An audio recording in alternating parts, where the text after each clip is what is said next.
Ṣẹyin Naa ti gbọ́ ohun tí Ile Ẹjọ ní kí Oriyomi Hamzat Ati Olori Naomi ṣe láti tètè yanjú ìgbẹ́jọ́ wọn. Ta ló gbé Abdulrahman afurasí tí wọ́n bọ́ òkú Yetunde Lawal nílé rẹ̀ nílùú Ìlọrin kúrò lẹ́wọ̀n tó wà? Ohun tá a gbọ́ rèé. Láti ìrọ̀lẹ́ ọjọ́ Ẹtì ọjọ́ 14 oṣù kẹta ni a ti ń gbọ́ fìrìfìrì pé wọ́n ti gbé Abdulrahman Muhammad Bello afurasí tí wọ́n fẹ̀sùn kàn pé ó lọ́wọ́ nínú ikú Yetunde Hamzat Lawal kúrò lọ́gbà ẹ̀wọ̀n. Ìròyìn tí a gbọ́ ni wípé àwọn ọlọ́pàá ti gbé e kúrò lọ́gbà ẹ̀wọ̀n Òkè-Kúrà tó wà nílùú Ìlọrin ní ìpínlẹ̀ Kwara ní ibi tí ilé ẹjọ́ ní kó wà tí ìgbẹ́jọ́ rẹ̀ yóò fi máa tẹ̀síwájú. Ohun tí a rí gbọ́ ni wípé ọjọ́bọ̀ ọ̀sẹ̀ tó kọjá yìí ni wọ́n gbé Abdulrahman Muhammed kúrò lọ́gbà ẹ̀wọ̀n náà tí a kò sì tí ì lè sọ ibi tí wọ́n gbé lọ pàtó báyìí. Bákan náà ni a ò sì tí ì mọ ìdí pàtàkì tí wọ́n fi gbé e kúrò lọ́gbà ẹ̀wọ̀n ní Òkè-Kúrà nílùú Ìlọrin. Nígbà tí àwọn akọ̀ròyìn iléeṣẹ́ BBC Yorùbá kàn sí agbẹnusọ ọgbà ẹ̀wọ̀n Òkè-Kúrà nílùú Ìlọrin, ọ̀gbẹ́ni Philip sọ pé ṣàdédé ni àwọn ọlọ́pàá wá gbé e kúrò lọ́dọ̀ àwọn tí òun kò sì lè sọ ibi tí wọ́n gbé e lọ, ṣùgbọ́n kò sí Abdulrahman Muhammed Bello lọ́dọ̀ àwọn mọ́. Agbẹnusọ àwọn ọlọ́pàá ìpínlẹ̀ Kwara, Èjìrẹ́ Tóhun Adéyẹmí náà fi ìdí rẹ̀ múlẹ̀ fún àwọn akọ̀ròyìn náà pé ẹjọ́ náà ti kúrò lọ́dọ̀ àwọn, ó ti wà ní ìkáwọ́ ẹ̀ka tó ń ṣe ìwádìí ìwà ọ̀daràn fún ìjọba àpapọ̀ ìyẹn FCID.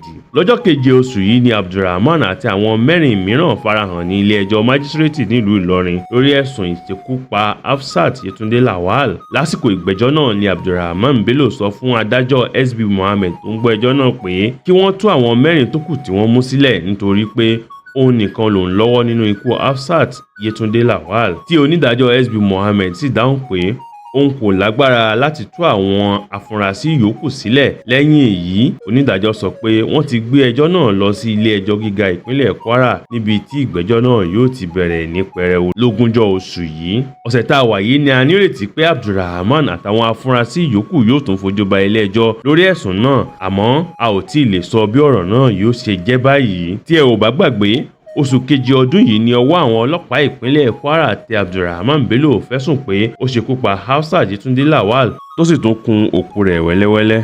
Lọ́jọ́bọ̀ ọjọ́ kẹfà oṣù kẹta ni ìgbẹ́jọ́ àfáà Abdulrahman Bello tí wọ́n fẹ̀sùn kàn pé ó pa Hamzat Yetunde Lawal wáyé pẹ̀lú àwọn mẹ́rin míì tí wọ́n jọ fẹ̀sùn kàn wọ́n.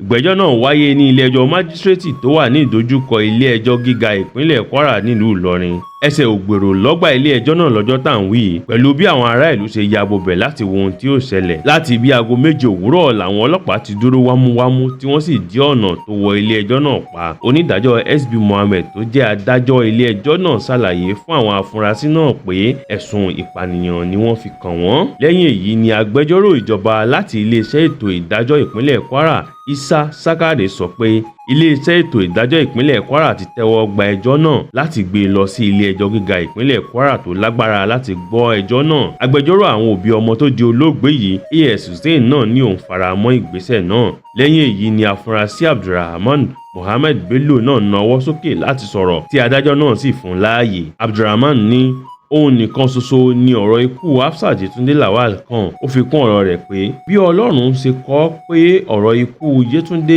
yóò ṣe rí ló ṣe rí yẹn, nítorí pé lọ́jọ́ náà òun lọ láti bá ara oúnjẹ tí yóò jẹ lòun dédé bá nínú ilé òun tí ó ti kú, ṣùgbọ́n ó ní àṣìṣe kan tí òun ṣe ni bí òun ṣe kún òkú rẹ̀ wẹ́lẹ́wẹ́lẹ́. Abdulrahman wá rọ ilé ẹjọ́ láti dá àwọn tó kù sílẹ̀ nítorí wọn ò mọwọ́ wọn ò mẹsẹ̀ nípa ọ̀rọ̀ náà. Nígbà tí adájọ́ bi léèrè ibi tí òkú Yetunde wà, ó ní òun ti kún wẹ́lẹ́wẹ́lẹ́, òun sì mú àwọn ọlọ́pàá lọ síbi tí òun dà àwọn ẹ̀yà ara rẹ̀ tó kù sí.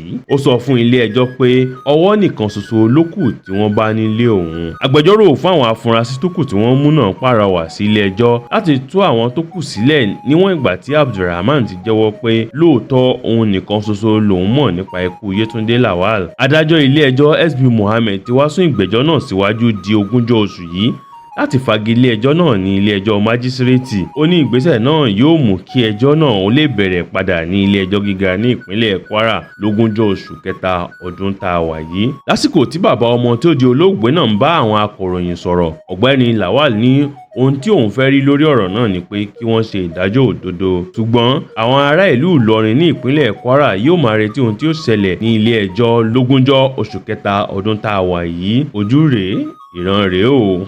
Ṣẹyin Naa ti gbọ́ ohun tí ilé ẹjọ́ ní kí Oriyomi Hamzat Ati Olori Naomi ṣe láti tètè yanjú ìgbẹ́jọ́ wọn. Ìgbẹ́jọ́ lórí ẹ̀sùn 12 tí ìjọba ìpínlẹ̀ Ọ̀yọ́ fi kan olórí tẹ́lẹ̀ rí ní ààfin Ilé Ifẹ̀ Naomi Ṣílẹ̀kùn Ọlá àti gbajúmọ̀ sọ̀rọ̀sọ̀rọ̀ lórí rédíò Oriyomi Hamzat àti ọ̀gá ilé ẹ̀kọ́ Islamic High School tó wà ní agbègbè Báṣọ̀run ní ilé ẹjọ́ ti sún síwájú fún ọ̀sẹ̀ méjì.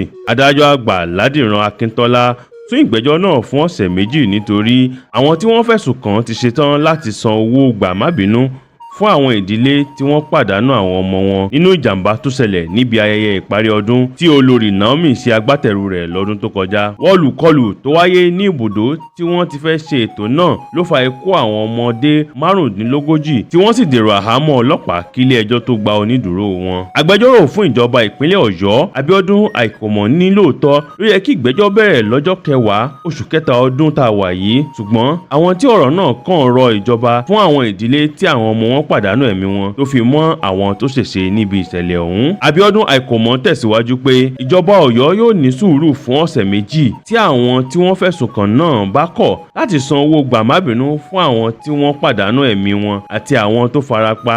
Ìgbẹ́jọ́ náà yóò tẹ̀síwájú. Nínú ọ̀rọ̀ rẹ̀, Musbau Adétúnmọ̀bí tó jẹ́ agbẹjọ́rò fún Naomi Ṣílẹ̀kùn Ọlá ṣàlàyé wípé lóòótọ́ ni àwọn rọ ilé ẹjọ́ láti fi ààyè ọ̀sẹ̀ méjì sílẹ̀ láti jẹ́ kí àwọn yanjú ọ̀rọ̀ náà láì wá sí ilé ẹjọ́. Ó ní ìṣẹ̀lẹ̀ tó bani lójú jẹ́ ní ìṣẹ̀lẹ̀ náà nítorí oore ni àwọn oníbàárà òun fẹ́ ṣe tó padà dìbì báyìí. Ó fi kún un pé gbogbo ìgbà tí ìròyìn nípa ìṣẹ̀lẹ̀ náà bá wáyé ni ó máa ń jẹ́ ọgbẹ́ ọkàn fún àwọn tó pàdánù èèyàn wọn. Ìdí nìyí tí àwọn ṣe fẹ́ kí wọ́n yanjú ọ̀rọ̀ náà ní tùbínùbí. Musbau ní àwọn oníbàárà òun ti bẹ̀rẹ̀ ìgbésẹ̀ náà àti pé láàárín àkókò yìí tí ọ̀sẹ̀ méjì tí ilé ẹjọ́ gbé kalẹ̀ ọ̀rọ̀ náà yóò ti ní ìyanjú. Tí ẹ ò bá gbàgbé, ọmọdé 35 ló kú níbi ètò tí wọ́n gbé kalẹ̀ láti ṣe ìrànwọ́ fún àwọn tó kù díẹ̀ káàtó fún láwùjọ ní ìparí ọdún 2024. Àwọn èèyàn náà kú lásìkò tí wọ̀lùkọlù wáyé ní gbàgede ètò náà nígbà tí àwọn ọmọdé ń sa ipá wọn láti wọ ibùdó ètò náà. Ilé ẹjọ́ gíga ti ìjọba ìpínlẹ̀ Ọ̀yọ́ tó wà ní agbègbè Ring Road nílùú Ìbàdàn ti fún wọn ní àǹfààní láti parí ọ̀rọ̀ yìí ní tùbínùbí, ṣùgbọ́n tí wọn kò bá rí ọ̀nà yíyanjú láàárín ọ̀sẹ̀ méjì sísìn, ó ṣeé ṣe kí Olórí Naomi, Oriyomi Hamzat àti Abdullahi Fasasi dèrò ọgbà ẹ̀wọ̀n. Ṣùgbọ́n àwọn ènìyàn ti jáde pé orí làwọn ènìyàn ń ṣe kò yẹ kó dibi mọ́ wọn lọ́wọ́, tí wọ́n sì ń rọ ìjọba ìpínlẹ̀ Ọ̀yọ́ pé kán fún wọn láàyè láti parí ọ̀rọ̀ yìí ní tùbínùbí. Kódà ọ̀pọ̀ àwọn ènìyàn ló sọ pé tó bá ṣeé ṣe kí wọ́n fún wọn lọ́jọ́ díẹ̀ sí